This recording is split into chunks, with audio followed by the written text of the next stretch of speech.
کاشف صاحب، سب سے پہلے تو یہ بتائیے کہ لاہور چیمبر آف کامرس کا مقصد کیا ہے؟ اس کا یہ جب بنا، جو پلاننگ ہوئی اس کے حوالے سے، آیا اس کا مقصد کیا ہے اور وہ پایا تکمیل تک پہنچا ہے؟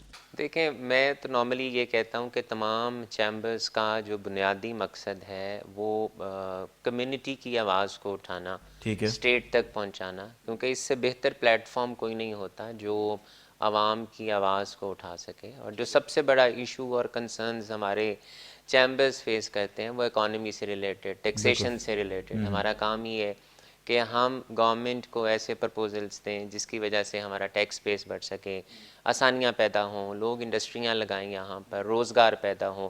کیونکہ جب یہ ہے ہی chambers of commerce and industry, جی ہاں۔ ریٹیلرز کے ایشو ہیں، بے شمار ریٹیلرز کے ہر وقت ایشو چل رہا ہوتا ہے۔ کبھی آپ کے ایل ڈی اے کے ساتھ ایشوز ہیں، کبھی آپ کے ٹیکسیشن کے ساتھ، پی آر اے کے ساتھ، اور جس طرح ڈپارٹمنٹس بڑھتے جا رہے ہیں اس طرح ہمارے یہ ایشوز بھی بڑھتے جا رہے ہیں۔ تو یہ ان کا چیمبرز کا بنیادی مقصد یہ ہے کہ ہم اپنی کمیونٹی کی آواز اٹھائیں، اور یہ بہت ضروری ہے کہ ہم سب کا متحد ہونا، ایک پیج پہ ہونا، تاکہ ہماری آواز پراپر پلیٹ فارم پہ پہنچے اور اس کی ریزولوشن بھی ہو۔ بالکل، جس طرح آپ نے بتایا کہ پالیسیز کو بہتر کرنے میں کردار ادا کرتا ہے چیمبر، تو اس وقت جو ملکی صورتحال ہے اس میں پاکستان میں جو کاروباری حضرات ہیں ان کو بہتری کی طرف لانے میں چیمبر کی کیا پالیسیز ہیں؟ دیکھیں، یہ آسانی کا بتانا بھی اور مشکلات اسٹیٹ تک پہنچانا بھی۔